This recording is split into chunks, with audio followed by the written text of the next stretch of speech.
Morning, sir. Good morning, everybody.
Hello.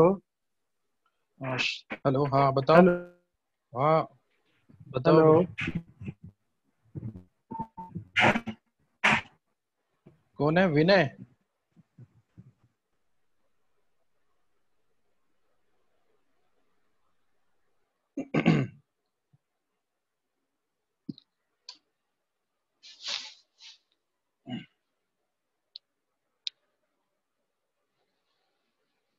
हाँ तो अभी हम लोग स्टार्ट करते हैं।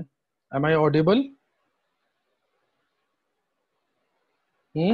Yes Yes, sir. sir, you are. Okay okay Yes, sir, you are audible. Okay okay. Yes, sir.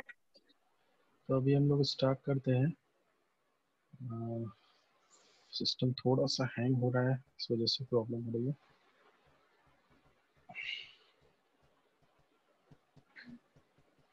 हम्म।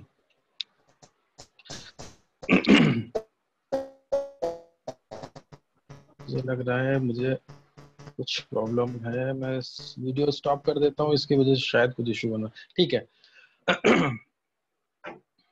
तो अभी लास्ट क्लास में जैसे हम लोग ने डिस्कस किया हुआ था about taxation, objective of taxation, types of taxes और क्लासिफिकेशंस और प्रिंसिपल्स। अभी हम लोग कुछ टर्म्स जो हम लोग टैक्सेशन में यूज करने वाले हैं उसको डिस्कस करने वाले हैं। जो डेफिनेशंस हैं, कुछ टर्म्स हैं जो हम लोग यूज करने वाले हैं। बहुत ज़्यादा इंपॉर्टेंट है ये सारे टर्म्स। क्यों? क्योंकि जो है यही सारे टर्म्स हम लोग आगे की यूनिट्स में यूज करने वाले हैं। अगर हम लोग को यही नहीं पता होगा तो हम लोग को आगे के टॉपिक कुछ भी समझ में आने वाले नहीं है। तो सबसे पहले है person. Income tax is levied on the total income of the previous year of every person. ठीक है? As per section 231, person includes, a person में कौन कौन से entities हैं जो include की जाती है? An individual, HUF, Hindu undivided family, a company, a firm, an association of persons, AOP, or a body of individuals, BOI, a local authority, and every artificial juridical person not falling with in any of the proceeding सब classes. तो ये सारे लोग हैं, ये सारी entities है जो पर्सन में इंक्लूड की जाती है। पर्सन से मतलब क्या है, जो जिस पर टैक्स जो है लगाया जाता है। Income tax is levied on the total income of previous year of every person. तो हर एक पर्सन के ऊपर टैक्स लगाया जाता है, किस ईयर का, प्रीवियस ईयर में जो भी उन्होंने इनकम जनरेट की है उस पर टैक्स लगाया जाता है। तो कौन कौन सी एंटिटीज इसमें आती है, ये सारी entities, individual, HUF, company, firm, association of persons, body of individuals, local authority, and last में artificial juridical person not falling within, मतलब जो इसके पहले जो इस नहीं थे, जो इसके पहले जो हम जो सब क्लासेस हम लोग ने अभी बताया है, मैंने जो भी बताया उसमें जो नहीं इंक्लूड हुए वो सारे इसमें आ जाएंगे। ठीक है, तो अभी ये सारे जितने भी एंटिटीज हैं इनको हम लोग आगे डिटेल में पढ़ेंगे। ठीक है, तो अगर इसमें कि क्या HUF क्या होता है, कंपनी क्या होती है, फर्म क्या होगा, एसोसिएशन ऑफ पर्संस क्या होता है, एक एक करके हम लोग सारी चीजें डिटेल में पढ़ने वाले हैं आगे। ठीक है, तो अभी इतना ही इसको देखते हैं आगे। Assessee, an assessee is a taxpayer, means a person who under the income tax act is subject to pay taxes। मतलब वहां पर मैंने क्या बोला बताया था, पर्सन मतलब जिस पर टैक्स लगाया जाता है, असेसी जो टैक्स पेयर है। मतलब वहां पे पर्सन में बहुत सारे लोग इन्वॉल्व, बहुत सारी एंटिटीज इन्वॉल्व थी, वहां पर इंडिविजुअल था, वहां पर कंपनी थी। ठीक है, तो सब टैक्स तो सभी पे लगाया जाता है, लेकिन उसमें जो कुछ लोग ऐसे होते हैं जिनके जो टैक्स पेयर होते हैं। जैसे सपोज इंडिविजुअल्स हैं, तो उसमें किसी की इनकम ज्यादा होगी, किसी की इनकम कम होगी। जिनकी सपोज 2.5 लाख से कम है उनके ऊपर टैक्स नहीं लगाया जाएगा, तो वो पर्सन में तो इंक्लूड हो रहे हैं लेकिन एसएससी नहीं हो रहे हैं। क्यों? क्योंकि वो टैक्स पेयर नहीं है, वो एग्जेम्प्टेड है। ठीक है, तो an assessee is a taxpayer, means a person who under the income tax act. एक मिनट, क्या प्रॉब्लम है यार।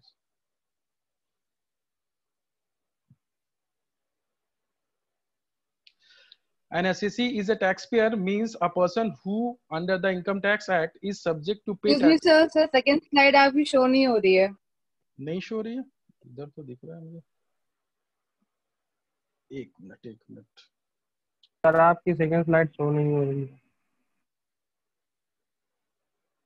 अभी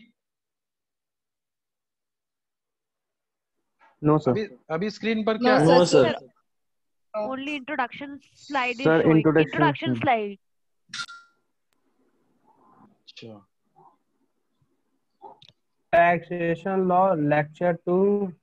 अच्छा बस केवल यही शो हो रहा है, ऐसा हाँ कैसे सर, यार, introduction slide ही show हो रही है आपकी। क्या प्रॉब्लम है।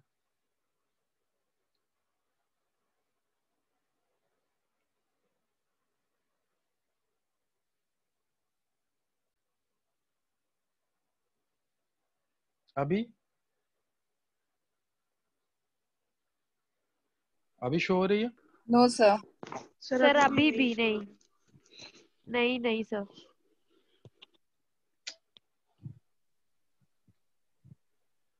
एक मिनट मैं देखता हूँ।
शायद कुछ नेटवर्क का इशू है, क्योंकि मैं दूसरे आईडी से लॉगिन कर रहा हूँ।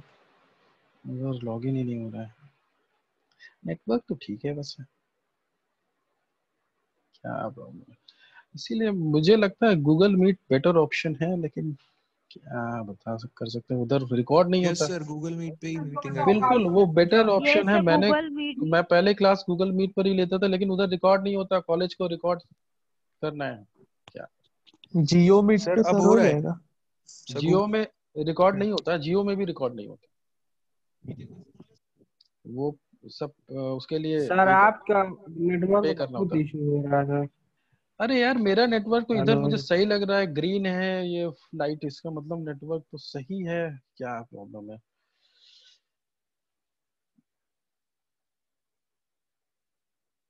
सर शायद मेरा नेटवर्क नहीं सही है, आपका सही है, सॉरी। सर आवाज आ रही है आपकी। आवाज आ रही है यार, लेकिन ये तो नहीं चल रहा है ना, पीपीटी तो नहीं चल रहा है, दिक्कत तो ये है ना।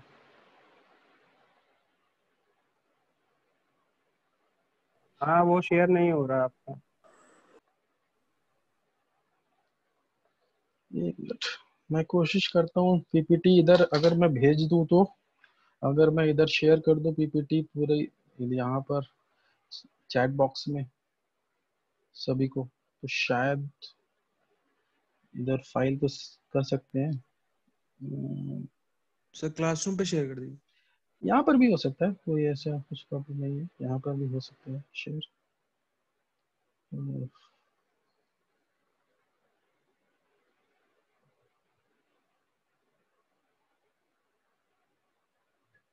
देखो मैंने भेज दिया है, अभी जा रहा है, देखो पहुंच गया सबके पास।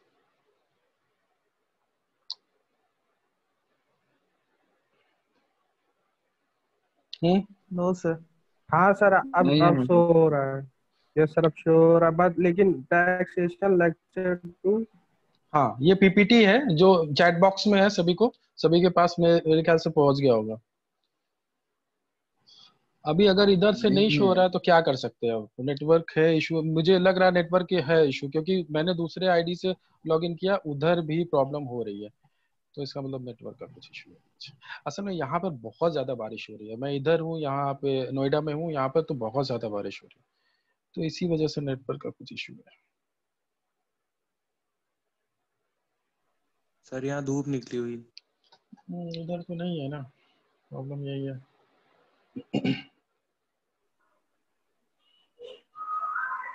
मिल गया सभी को, पीपीटी सभी को मिल गया। Yes sir. हाँ तो अब ये आप लोग उसको ओपन कर सकते हो, अगर ये शेयर नहीं हो रहा है स्क्रीन, जो ये आपकी शेयर नहीं हो रही है, तो आप उसको ओपन कर सकते हो, ठीक है। तो मुझे नहीं शो हो रहा है आपका पीपीटी चैट चैट बॉक्स में। बॉक्स मुझे में। तो नहीं हो रहा है शो। सर मुझे भी नहीं।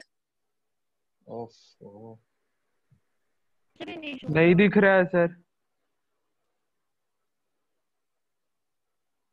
सर नहीं शो हो रहा है। सर कनेक्टिविटी लूज हो रही है। हेलो भाई जो दिख रहा है, मैं जिसको देखो दिख रहा है कोशिश करता व्हाट्सएप पे हूँ, शेयर कर दो। मैं कोशिश करता हूँ, देखता हूँ क्या हो सकता है क्या।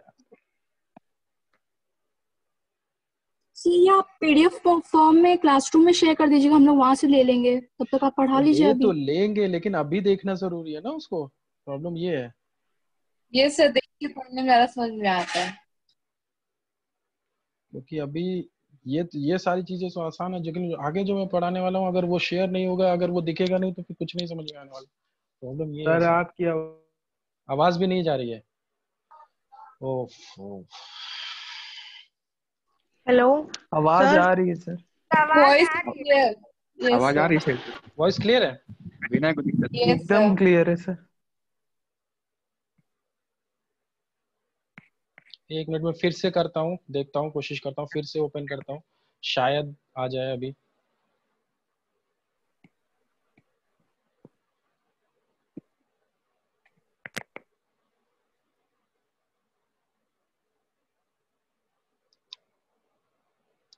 अभी देखिए स्क्रीन आ गया आ सर। गया। एसएससी दिख रहा होगा इधर आप लोग को। हाँ आगे सर। हाँ हाँ आ ठीक, गया। ठीक है। एंड हाँ sir. SSC is a tax payer. अच्छा डिफरेंस समझ में आ रहा है पर्सन और एसएससी में। पर्सन मतलब जिसके ऊपर गवर्नमेंट टैक्स लगाती है, एसएससी जो टैक्स पेयर होते हैं, सारे लोग टैक्स पे मतलब टैक्स पे पर्सन, करता है। हाँ जो टैक्स पे करते हैं, मतलब an assessee is a taxpayer means a person who under the income tax act is subject to pay taxes or any other sum of money. ठीक है, जो टैक्स, जिनके ऊपर टैक्स लाइबिलिटी होती है और जो गवर्नमेंट को टैक्स पे करने के लिए लाइबल होते हैं। ठीक है, यहाँ पर देखो टैक्स ही नहीं, टैक्स के अलावा कोई भी money or any other sum of money as defined under section 27 of the act. The expression any other sum of money includes all other obligations payable. For instance, कोई भी फाइन अगर लग रहा हो या कोई इंटरेस्ट पे करना पड़ रहा हो, पेनल्टी या एंड अदर टैक्स, मतलब अगर मान लो किसी ने रिटर्न लेट फाइल किया या टैक्स जो देर में पे किया तो उनके ऊपर जो फाइन पेनल्टी लगते हैं वो भी उनकी लाइबिलिटी होती है। ये क्या है यार, अभी आज डिस्टर्ब ही रहेगी क्लास क्या? ये कौन है? यशिका, म्यूट करो। Sorry sir, sorry. ठीक है, तो डिफरेंस समझ में आ रहा है पर्सन और एसएससी के बीच। और असेसमेंट ईयर, ये बहुत इंपॉर्टेंट है। देखो दो चीजें होती है, प्रीवियस ईयर और असेसमेंट ईयर। जब आप किसी भी पर्सन की टैक्स लाइबिलिटी जो आप असेस करते हो तो दो चीजें होती है, असेसमेंट ईयर और प्रीवियस ईयर। असेसमेंट ईयर से मतलब है जिस ईयर आप टैक्स लाइबिलिटी कैलकुलेट कर रहे हो। ठीक है, असेसमेंट नाम से ही पता लग रहा है जिस ईयर आप असेस कर रहे हो उस टैक्स लाइबिलिटी को। और प्रीवियस ईयर यानी कि आप असेसमेंट ईयर में प्रीवियस ईयर की जो भी इनकम होगी उसको आप असेस करते हो। ठीक है, जैसे इस समय जो असेसमेंट ईयर है वो है 2021, यानी कि 1 अप्रैल 2020 टू 31 मार्च 2021। 31 मार्च। हाँ, ये आपका असेसमेंट ईयर है। आ रहा है समझ में? कोई भी असेसमेंट ईयर या प्रीवियस ईयर स्टार्ट कब होता है? 1 अप्रैल को स्टार्ट होता है और एंड कब होता है? 31 मार्च को एंड होता है। तो अभी जो इस समय जो असेसमेंट ईयर है वो है 1 अप्रैल 2020 टू 31 मार्च 2021, 2020-21, ये आपका असेसमेंट ईयर है इसमें। लेकिन यहाँ पर जो टैक्स जो कैलकुलेट होगी वो इनकम प्रीवियस ईयर की कैलकुलेट होगी, यानी कि आपका 1920 की, यानी कि जो स्टार्ट होता है आपका प्रीवियस ईयर 1 अप्रैल 2019 से 31 मार्च 2020 तक। बहुत इंपॉर्टेंट डेफिनेशन है। ठीक है, assessment year, previous year. Assessment year means the year in which income of previous year of an assessee is taxed. यही चीज जो अभी मैंने बताई, the timed lap of assessment year is of 12 month. 12 month का ये जो ड्यूरेशन होता है, beginning from the 1 April every year. The period start with 1 April of one year and ending on 31st March of next year.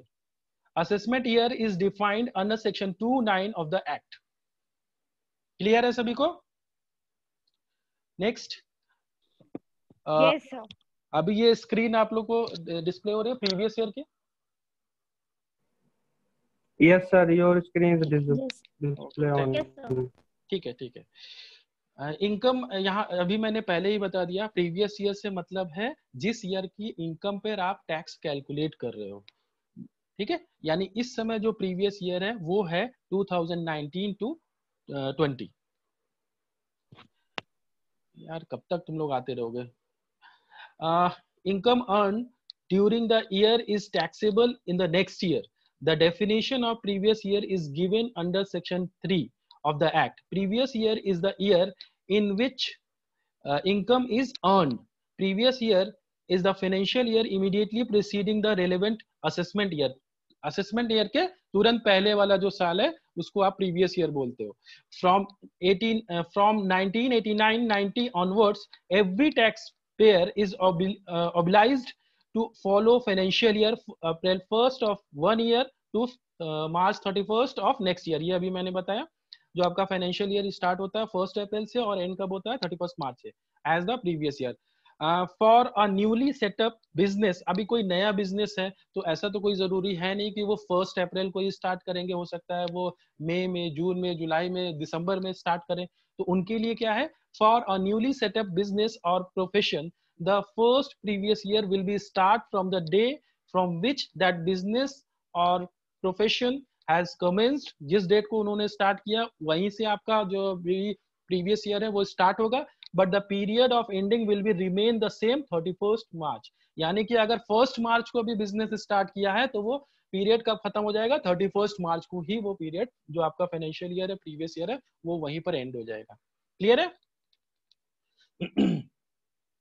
अगर यहाँ पर कुछ भी डाउट हो रहा है पूछ लेना, ठीक है, बहुत इंपॉर्टेंट टॉपिक्स हैं ये सारे। अभी एक चीज तो ये हो गई, आपके डेफिनेशंस हो गए। अभी क्या है, अभी आपका जो भी इंडिविजुअल है, जो भी एंटिटी है, जो पर्सन है, उसकी टैक्स लाइबिलिटी निकालने के लिए सबसे पहले आपको उसका रेसिडेंशियल स्टेटस पता होना चाहिए कि वो रेसिडेंट है या नॉन रेसिडेंट है। अगर रेसिडेंट है तो ऑर्डिनरी है या नॉन ऑर्डिनरी है। ये सारी चीजें हम लोग को आइडेंटिफाई करनी होती है। क्यों आइडेंटिफाई करनी होती है? क्योंकि कुछ इनकम होती है जो नॉन रेसिडेंट के लिए एग्जेम्प्टेड होती है और रेसिडेंट को उसको उस इनकम के लिए टैक्स पे करना होता है। तो इसलिए हमें पहले रेसिडेंशियल स्टेटस पता करना होता है उस इंडिविजुअल का या उस एंटिटी का, उस पर्सन का। Tax incidence on an assessee depend on his residential status. For instance, whether an income accrued to an individual outside India is taxable in India depend upon the residential status. मैंने जैसे अभी बताया कुछ income होती है, जैसे आपने suppose India के बाहर कुछ इनकम जनरेट की, तो वो हो सकता है जो आपके रेसिडेंट हैं उनके लिए वो टैक्सेबल है, जो नॉन रेसिडेंट है उनके लिए टैक्सेबल ना हो। Is taxable in India depends upon the residential status of the individual in India. तो वो डिपेंड करता है उस इंडिविजुअल के रेसिडेंशियल स्टेटस के ऊपर। वो चीजें कैसे पता की जाती हैं, वो चीजें हम लोग अभी आगे डिस्कस करने वाले हैं कि कैसे आप आइडेंटिफाई करते हो कि कोई जो है रेसिडेंट है या नॉन रेसिडेंट है, या ऑर्डिनरी रेसिडेंट है या non ordinary resident. Similarly, whether an income earned by foreign national in India or outside India is taxable in India depends on the residential status. मतलब कोई फॉरेन नेशनल है, अगर उसने जो है इंडिया में जनरेट किया या इंडिया के बाहर इनकम जनरेट की है, तो वो भी डिपेंड करता है कि उसका रेसिडेंशियल स्टेटस क्या है इंडिया में, और फिर उसके बाद उसकी टैक्स लायबिलिटी कैलकुलेट की जा सकती है। ठीक है, therefore the determination of the residential status of a person is very significant in order to find out his tax liability. अभी यहाँ पर ये एंटिटीज हैं जो अभी हम लोग ने बात की ही थी इसकी, जिन पर टैक्स कैलकुलेट किया जाता है। तो सबसे पहले बात करते हैं इंडिविजुअल की। इंडिविजुअल में आप कैसे उनकी टैक्स लायबिलिटी कैसे कैलकुलेट करते हो, उनका रेसिडेंशियल स्टेटस कैसे पता करते हो। ठीक है, ये चीज भी, जैसे कि अभी रेसिडेंशियल स्टेटस कितने तरह से हो सकते हैं, ये चीज यहाँ पे बताई गई है। The following table explain how these are subcategorized with respect of their residential status। तो अगर मैं इंडिविजुअल या HUF की बात करूं, हिंदू अनडिवाइडेड फैमिली की बात करूं, तो उसमें जो है वो या तो रेसिडेंट हो सकता है या नॉन रेसिडेंट हो सकता है। ठीक है, उसके लिए कुछ कंडीशंस होती है, उनको फुलफिल करनी होती है। अगर कंडीशंस वो फुलफिल कर रहा है इंडिविजुअल तो वो रेसिडेंट होगा, अगर नहीं कर रहा है तो नॉन रेसिडेंट। और अगर रेसिडेंट है तो फिर मुझे देखना पड़ता है वो ऑर्डिनरी रेसिडेंट है या कि नॉन ऑर्डिनरी है, इंडिविजुअल के लिए और HUF के लिए। इसके अलावा जो भी एंटिटीज थी वहां पर केवल रेसिडेंट हो सकते हैं या फिर नॉन रेसिडेंट। वो कैसे, अभी आगे की स्लाइड में हम लोग देखते हैं। यहां तक किसी को कोई डाउट हो तो पूछ लो। किसी को कुछ प्रॉब्लम है? नहीं है। सर ऑर्डिनरी है, नॉन ऑर्डिनरी क्या होता है? अभी हम लोग आगे पढ़ेंगे वही चीज। अभी इतना जान लो कि ये सारे जो ऑप्शंस होते हैं, ये इतने चीजें हो सकती है। अभी कैसे होंगे और क्या है वो आगे हम लोग देखने वाले, पढ़ने वाले। ठीक है, सबसे पहले हम यहाँ पर देखो दो तरह की कंडीशंस होती हैं, एक बेसिक कंडीशन, एक एडिशनल कंडीशन। अगर सबसे पहले हम लोग इंडिविजुअल की केवल बात कर रहे हैं, बाकी एंटिटीज को आप लोग भूल जाओ, केवल मैं इंडिविजुअल की बात कर रहा हूँ। तो इंडिविजुअल की अगर मैं बात करूं तो वहां पर सबसे पहले मुझे ये पता करना होता है कि वो रेसिडेंट है या फिर नॉन रेसिडेंट है। तो उसके लिए उसको बेसिक जो कंडीशन है, ये दो बेसिक कंडीशंस आप लोग को इधर दिख रही होंगी स्क्रीन पर, इनमें से एक को फुलफिल करना होता है, दोनों में से एक को फुलफिल करना होता है। अगर दोनों में से एक को वो इंडिविजुअल फुलफिल कर रहा है तो वो रेसिडेंट हो जाएगा, अगर नहीं कर रहा है तो वो नॉन रेसिडेंट। बिल्कुल सिंपल है। ठीक है, under section 6(1), this section applies to individuals. If an individual is to qualify as a resident of India, he has to fulfill at least one of the following two conditions. एक condition उसको fulfil करनी होती है, ठीक है। पहली condition क्या है? He is in India in the previous year, ठीक है। प्रीवियस ईयर याद रखना, हर समय आप जब भी कैलकुलेट करोगे प्रीवियस ईयर ही, असेसमेंट ईयर भूल जाओ। he is in India in the previous year for a period of 182 days or more, मतलब वो प्रीवियस ईयर में कम से कम 182 डेज इंडिया में रहा हो, ठीक है। एक तो ये कंडीशन हो गई, अगर ये फुलफिल कर रहा है तो वो रेसिडेंट हो जाएगा। दूसरी कंडीशन क्या, अगर नहीं कर रहा है तो दूसरी कंडीशन हम लोग देखेंगे। दूसरी कंडीशन क्या है? he is in India for a period of 60 days or more during the previous year and 365 days or more during 4 year immediately preceding the previous year, मतलब कि वो प्रीवियस ईयर में 60 डेज कम से कम रहा हो, ठीक है, और प्रीवियस ईयर के पहले के 4 साल में 365 डेज रहा हो। आ रहा है समझ में? मतलब कि अगर मैं इस समय जो प्रीवियस ईयर है वो है 1920, उसमें 60 डेज और 1920 से पहले के 4 सालों में, यानी कि 18-19, 17-18, 16-17 और 15-16, ये 4 सालों में वो 365 डेज रहा हो। तो ये दो कंडीशन में अगर इंडिविजुअल कोई एक कंडीशन को फुलफिल कर रहा है तो वो रेसिडेंट ऑफ इंडिया हो जाएगा। क्लियर है? अभी आगे ये दो बेसिक कंडीशन होती है, उसके बाद यार 10 मिनट बचा हुआ है, क्या मैं बताऊं, यहाँ तो क्लास ही नहीं हो पा रही, ये तो 5 मिनट में तो क्लास खत्म हो जाती है।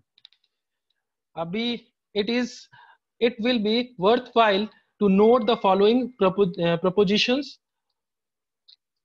It is not essential that the stay should be at the same place, ठीक है। अगर इंडिया की बात करें तो ऐसा जरूरी नहीं है कि एक ही जगह पे, अगर कोई सपोज मुंबई में है तो जरूरी नहीं है कि मुंबई में जितने दिन रहा हो केवल उसको हम कैलकुलेट करेंगे, नहीं, वो इंडिया में कहीं भी रहा हो, वो इंडिया में अगर है और कहीं भी किसी भी स्टेट में रहा हो, किसी भी सिटी में रहा हो, आप उस ड्यूरेशन को आप कैलकुलेट करते हो, ठीक है। It is equally not necessary that the stay should be continuous. Similarly, the place of stay or purpose of stay is not material. मतलब कुल मिला के क्या करने का, पर्पस से कोई मतलब नहीं है, कहाँ पे किस प्लेस पे रह रहा है उससे कोई मतलब नहीं है, बस इंडिया में रहना चाहिए, ठीक है। और कंटिन्यूअस भी नहीं है, हो सकता है कोई आए, एक बार इंडिया में आ रहा है, फिर वापस जा रहा है, फिर आ रहा है, आप टोटल ड्यूरेशन को कैलकुलेट करते हो कि उस इंडिया में कितने दिन टोटल वो रहा हो, ठीक है। अगर कंटिन्यूअसली नहीं रह रहा है वो भी मैटर नहीं करता। दूसरी चीज क्या है? Where a person in India only for a part of day, मतलब यहाँ पर बोल रहे हैं कि अगर सपोज कोई पार्ट ऑफ डे, मतलब कुछ टाइम के लिए, एक पूरा दिन नहीं रहा, सपोज कुछ ड्यूरेशन तक रहा, उसको जब कैलकुलेट करते हैं ना नंबर ऑफ डेज, तो ये देखते हैं कि भाई आवर्स के बेसिस पे आप जो है डेज को कैलकुलेट करते हो, मतलब 24 आवर्स और जो है आप अगर हो रहा है तो वो 1 डे में कैलकुलेट किया जाएगा, ठीक है।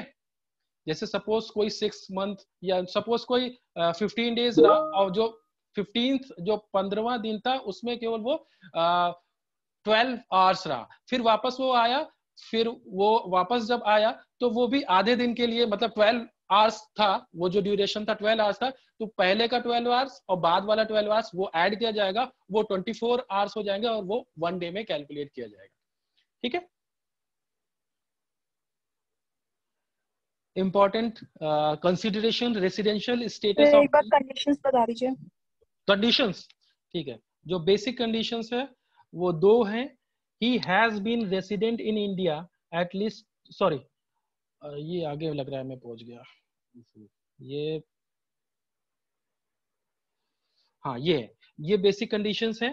He is in India in the previous year for period of 182 days और मोर, मतलब प्रीवियस ईयर में 182 डेज वो रहा हो, पहली कंडीशन ये है, एक साल में, प्रीवियस ईयर में, यानी कि अभी इस समय जो प्रीवियस ईयर है 1920, तो 1 अप्रैल 2019 टू 31 मार्च 2020 तक वो 182 डेज इंडिया में रहा हो, ठीक है। दूसरी चीज क्या है, अगर वो फुलफिल नहीं कर रहा है तो दूसरी चीज देखते हैं फिर, he is in India for a period of 60 days, मतलब वो प्रीवियस ईयर में 60 डेज रहा हो, और इसके साथ ही साथ वो प्रीवियस ईयर के पहले के 4 साल में 365 डेज इंडिया में रहा हो, ठीक है, मतलब टोटल 4 साल में 365 डेज, यानी कि 1920 के पहले के 4 सालों में, ठीक है, तो उसमें 365 डेज हम लोग कैलकुलेट करते हैं। अगर 365 डेज है और प्रीवियस ईयर में 60 डेज है तो वो रेसिडेंट होगा। अभी क्लियर हुआ? अभी हम लोग इसके कुछ न्यूमेरिकल्स भी करने वाले हैं, ठीक है, आज तो मेरे ख्याल से नहीं हो पाएगा, लेकिन नेक्स्ट क्लास में हम लोग कुछ न्यूमेरिकल्स भी करने वाले हैं, तो ये सारे पॉइंट्स और क्लियर हो जाएंगे। ये कुछ एक्सेप्शंस हैं। In the following cases an individual need to be present in India for period of 182 days or more in order to become resident in India। ये कुछ एक्सेप्शंस हैं, मतलब ये एक्सेप्शंस हैं, यहाँ पर आप जो भी इंडिविजुअल है उसको 182 डेज ही रहना पड़ेगा, मतलब दूसरी कंडीशन उसके लिए अप्लाई नहीं होती जो 60 डेज वाली, उसको 182 डेज ही उसके लिए अप्लाई होगी। अगर 182 डेज रहा है तो रेसिडेंट होगा, नहीं रहा है तो नॉन रेसिडेंट होगा। इनके लिए किसके लिए? N Indian citizen who leaves India during the previous year for the purpose of taking employment outside India। ठीक है, अगर एम्प्लॉयमेंट के लिए कोई बाहर गया इंडिया से तो उसको 182 डेज इंडिया में रहना होगा, तभी वो रेसिडेंट होगा। दूसरी चीज, an Indian citizen living India during the previous year as a member of crew of a Indian ship, अगर कोई इंडियन शिप का क्रू मेंबर है तो उसके लिए भी आपको प्रीवियस ईयर में 182 डेज रहना होगा। An Indian citizen of a person or a person of Indian origin who comes on India to visit during the previous year, जो इंडियन origin का जो बाहर से इंडिया में आया हुआ है, विजिट किया हुआ है, a person is said to be of Indian origin if either he or any of his parents or any of his grandparents was born in undivided India. ठीक है, उनके पेरेंट या फिर ग्रैंड पेरेंट कोई भी अगर इंडिया को belong करते हो तो वो इंडियन ओरिजिन का होगा पर्सन। ठीक है, नेक्स्ट, अभी कितना टाइम बचा हुआ? चलो इसमें बेसिक एडिशनल कंडीशंस को देख ही लेते हैं, वैसे ये समझ में नहीं आएगा ये 2-3 मिनट में, चलो देख लेते हैं एक बार। डिटरमाइनिंग, देखो अभी क्या हुआ, वहां बेसिक कंडीशन से ये क्लियर हो गया कि रेसिडेंट ऑफ इंडिया है या फिर नॉन रेसिडेंट ऑफ इंडिया है। अगर रेसिडेंट ऑफ इंडिया है जो भी इंडिविजुअल है तो उसके बाद आपको ये पता करना है कि वो ऑर्डिनरी है या फिर नॉन ऑर्डिनरी है। ठीक है, उसके लिए उसको ये जो एडिशनल कंडीशन है, ये दोनों जो एडिशनल कंडीशन है, इन दोनों को फुलफिल करना होता है। अगर ये दोनों को फुलफिल कर रहा है तो वो ऑर्डिनरी रेसिडेंट है, अगर नहीं कर रहा है तो नॉन ऑर्डिनरी रेसिडेंट है। अभी ये हमको पता करने की क्या जरूरत है यार, हमें तो पता चल गया ना रेसिडेंट ऑफ इंडिया। अब ऑर्डिनरी से क्या मतलब है? मतलब ये है कि कुछ इनकम्स ऐसी होती हैं जो ऑर्डिनरी रेसिडेंट के लिए टैक्सेबल होती है और नॉन ऑर्डिनरी के लिए जो है वो एग्जेम्प्टेड होती है। तो इसलिए अभी हमको पता करना बहुत जरूरी है कि जो है वो ऑर्डिनरी है या नॉन ऑर्डिनरी है, उसके बाद हम उसकी टैक्स लायबिलिटी कैलकुलेट कर सकते हैं। Under section 6(6) this section applies to individuals. If an individual is to qualify as an ordinary resident of India, he has to fulfill both of the following two conditions in addition to fulfilling the criteria as provided in this section 6(1). कौन से हैं? कौन सी conditions हैं? He has been resident of India at least 2 out of 10 previous year immediately preceding the relevant previous year। यानी कि जो आपका previous year है 1920, उसके पहले के 10 सालों में, मतलब यहाँ प्रीवियस ईयर आप इंक्लूड नहीं करोगे, ठीक है, उसके पहले के 10 सालों में 2 साल वो रेसिडेंट रहा, मतलब वो 2 साल वो इसके पहले के 10 सालों में 2 साल उसने जो बेसिक कंडीशंस हैं उसमें से किसी एक को फुलफिल किया हो। आ रहा समझ में? तो हम फिर उसका प्रीवियस ईयर के पहले के 10 सालों का डेटा हमारे पास होगा, उस वहां से हम कैलकुलेट करेंगे कि वो 10 सालों में कितने साल तक वो रेसिडेंट ऑफ इंडिया रहा है। अगर 2 सालों में रहा है तो वो ये कंडीशन फुलफिल कर रहा है। दूसरी चीज यहाँ पर क्या दी गई है, अभी यार 1 ही मिनट बचा, चलो। He has been in India for a period of 730 days, 730 दिन, 730 days or more during 7 years immediately preceding the relevant previous year। यानी जो आपका प्रीवियस ईयर है 1920, उसके पहले के 7 साल में टोटल जो ड्यूरेशन है 730 डेज वो रहा हो। ठीक है, टोटल हम लोग काउंट करेंगे प्रीवियस ईयर के पहले 7 सालों में कितने दिन वो रहा है। अगर 730 दिन या उससे ज्यादा रहा है तो वो ये कंडीशन फुलफिल कर रहा है। ठीक है, तो ये 2 कंडीशन हो गई आपकी, जहां पर जो ये तय करती है कि जो भी रेसिडेंट है वो ऑर्डिनरी रेसिडेंट है या फिर नॉन ऑर्डिनरी। इसके लिए उस इंडिविजुअल जो आपका रेसिडेंट है उसको दोनों कंडीशन को फुलफिल करना होता है, एक कंडीशन को नहीं, दोनों कंडीशन को फुलफिल करना होता है, तभी वो ऑर्डिनरी रेसिडेंट होगा।